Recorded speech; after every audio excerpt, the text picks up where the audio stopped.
On my way home, I picked up the parcel at my doorstep and I know what it was.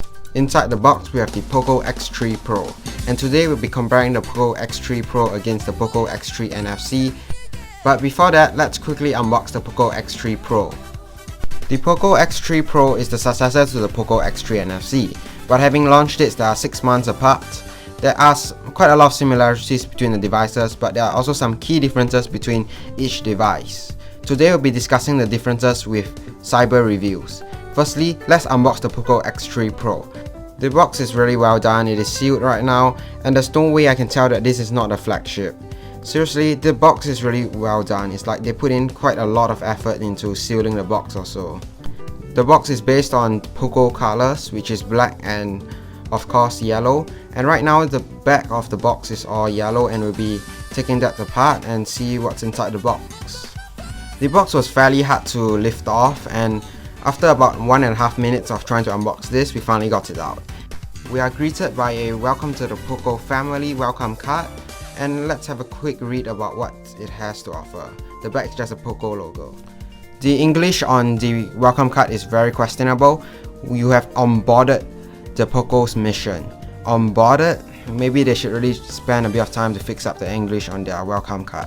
But it's just a small mistake, I'm just nitpicking right here. So after the welcome card, we're greeted by another box, which is in yellow color, and inside that you'll get your SIM ejector tool, and as well as some Poco stickers. This is very rare to have in a mid-range phone. And after the Poco stickers, we also get an instruction manual. It's quite thick. It can be a good bedtime read if you care for it, but the font is really small. And lastly, you do get a clear case. We'll get back to that later. Now it's time to see what I'm really in for. This is the Poco X3 PRO.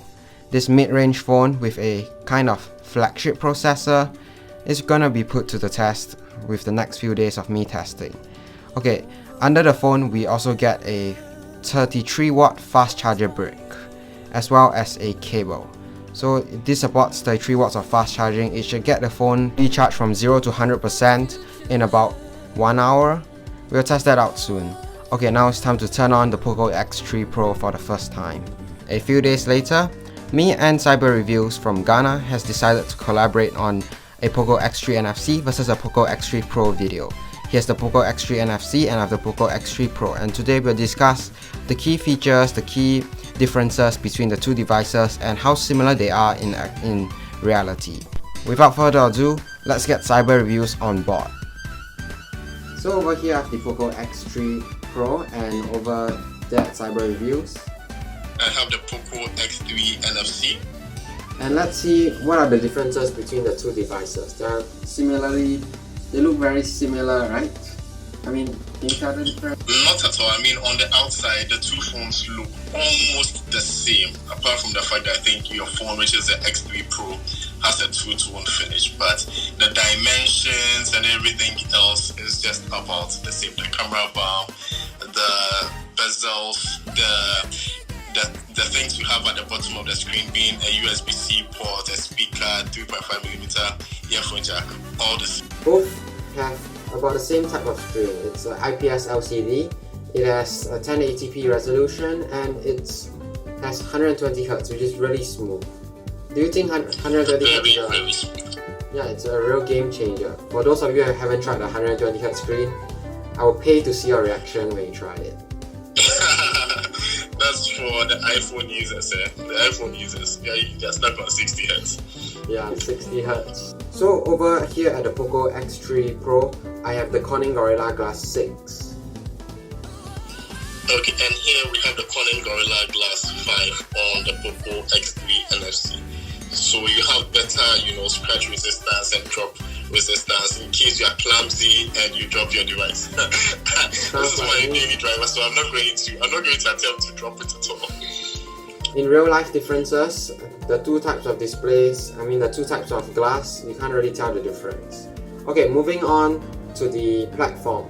So this runs Android 11 as well as the Poco X3 NFC, but the Poco X3 NFC started on Android 10. So it has already gotten one upgrade to the to Android 11, which has MIUI 12, which is Xiaomi's user interface. Do you like Xiaomi's user interface? In fact, I'm loving it so much. I actually have a video planned for, I think, top 5 things I love about MIUI. And the more I use it, the more I love it. Like, there are certain features. In my last conversation with you, you spoke about the video toolbox. And ever since that, I always use it because it allows me to watch YouTube videos and then have the screen off and just be listening to the audio. And it's a feature I've always wanted, to be able to listen to YouTube videos with the screen off and just listening to the audio. It's fantastic. I think MIUI is a very intuitive user.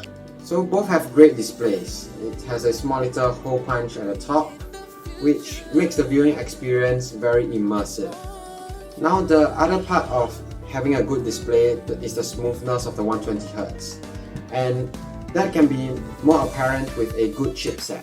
So over here at the Poco X3 Pro, this is one of the major differences between the NFC and the Poco X3 Pro, is that the Poco X3 Pro has a Qualcomm Snapdragon 860, which is a close to flagship chipset. It is comparable to the 2019 Galaxy Note 10, and it just runs like a champ. I even find it faster than my Note 20 Ultra, which has an Exynos inside. Wow, amazing. Well, for me, I have the Snapdragon 732G on the Poco X3 NFC, and I still feel it's super responsive, especially using like a very minimal launcher that I have here, which is Niagara Launcher. It opens all the apps I love really quickly, and it's very fast. Like, it's very snappy, it's very responsive. It's one of the best mid-range processors, but of course, you can't compare it to the one on the X3 Pro. And also one thing to look out, which is a big difference between the Poco X3 Pro and the NFC, is that for the NFC, it starts at 64 gigs with base storage, which I don't think is really enough in 2021, while the Poco X3 Pro starts with 128 gigs of base storage. But you can always add a SD card. Speaking of expandable storage and cameras, 4K, 8K, both the Poco X3 NFC and Poco X3 Pro can shoot in 4K, which is quite a big deal considering that you're paying about $300 to $400 less compared to the Galaxy S21, and you still can shoot in 4K, although you don't have 8K. But 4K is really quite a gold standard for most phones nowadays, and to be honest, the cameras on both are pretty good, but the Poco X3 NFC has slightly better cameras than the Poco X3 Pro. This is where the Poco X3 NFC really shines. Well, I haven't used the Poco X3 Pro before, but I like the quality of pictures which come out of the Poco X3, especially with the electronic image stabilization. So there's a steady mode that you can have on it. And last week Sunday, I was like traveling, and where I was very hilly, so I was descending down the hill, and I decided to take a video with my Poco X3 NFC. And once I put it on that EIS mode, it was pretty smooth footage at 1080p and even at 4K. And so I feel for a phone which costs about $250 today, there's the Poco X3 NFC, it's incredible value that you can shoot at 4K and have the kind of video quality that you get out of it. Yeah, so the Poco X3 NFC wins some points in the camera department as, okay, if you look at the camera module now, it will have about the same cameras. You have 4 cameras, and for the Poco X3 NFC, you will get a 64 megapixel main camera. While the Poco X3 Pro, you only have a 48 megapixel, but the numbers don't tell the full story. But where it really shines for the Poco X3 NFC is the ultra-wide camera. So you have 13 megapixels on the one side where reviews is holding, but you only have 8 megapixels on the Poco X3 Pro. And for the Poco X3 Pro, I saw some photo samples between the two devices, and I got to say the Poco X3 Pro and Poco X3 NFC, the X3 NFC really wins in ultra-wide shots, because ultra-wide you only have 8 megapixels, you can't really produce a clean shot, and especially in darker areas, I really find myself struggling in the ultra-wide camera. It's like it doesn't get enough light, but the Poco X3 NFC have a larger sensor size, so the Poco X3 NFC has overall better photography, although it's quite negligible. I I agree. Solid points right there. The last difference between the two devices is that the Poco X3 NFC, it was launched at a price of $199, while the Poco X3 Pro, on the other hand, was launched at $259. But do note that these are early bird pricing and the price increases after the early bird discount. But then there's one cause for this price difference, is that the Poco X3 NFC was launched at 64 gigs, while the X3 Pro was launched at 128 gigs, so you have more storage. And the current day prices are quite different from what it seems right now. Yeah, so today you can get the Poco X3 NFC for about $208 for the 64 gig variant, which I have, and then you can get the Poco X3 Pro for about $250. So it's basically like a $40 or $50 difference. So if you are looking for a good phone, which is about $200, then the Poco X3 NFC is a really good deal for the price. But then if you have just $50 more, I would suggest that you get the Poco X3 Pro, which is about $250. Gives you faster performance and better screen protection and a few other perks. Yeah, I will agree with that. Other than all these differences, the Poco X3 Pro and NFC is very similar. Even the box contents are similar. You do get the phone, you get a clear case, and then you also get your cable as well as a 33 watt fast charger. Fantastic. And apart from the box, on the phone, like everything is almost the same. And one thing I love about Xiaomi devices is the fact that you get an IR blaster. So instead of having multiple remotes for your TV, your air conditioner, your phone can serve that purpose. And apart from that, this phone has a 3.5mm earphone jack. Both phones actually have a 3.5mm earphone jack. So you get a lot of value for a very small amount, and that's really fantastic. And you also have stereo speakers, let's not forget. Really loud sound and incredible stereo speakers on both devices. Amazing.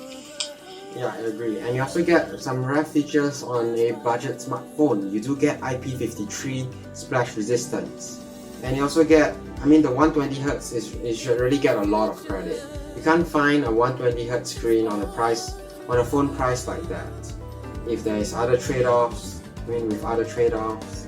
And other than that, I got to say both are great devices. I totally agree. Before you go, I would like you to just do me a favor by subscribing to me as well as Cyber Reviews. That video we made just now is just one of the other collabs we'll be doing in the future. I'm also trying very hard to improve my channel by replacing these lights with the nano leaf panels, which is coming very soon. And also do let me know what other things I should review, like what other phones I can buy and try to review. And I know I made a lot of false promises about my upload schedule, but now it's the June holidays for me and I'll try to upload as much as I can again. I'll be uploading again tomorrow, stay tuned for that. And with that being said, thanks for watching, I'll catch you guys in the next one.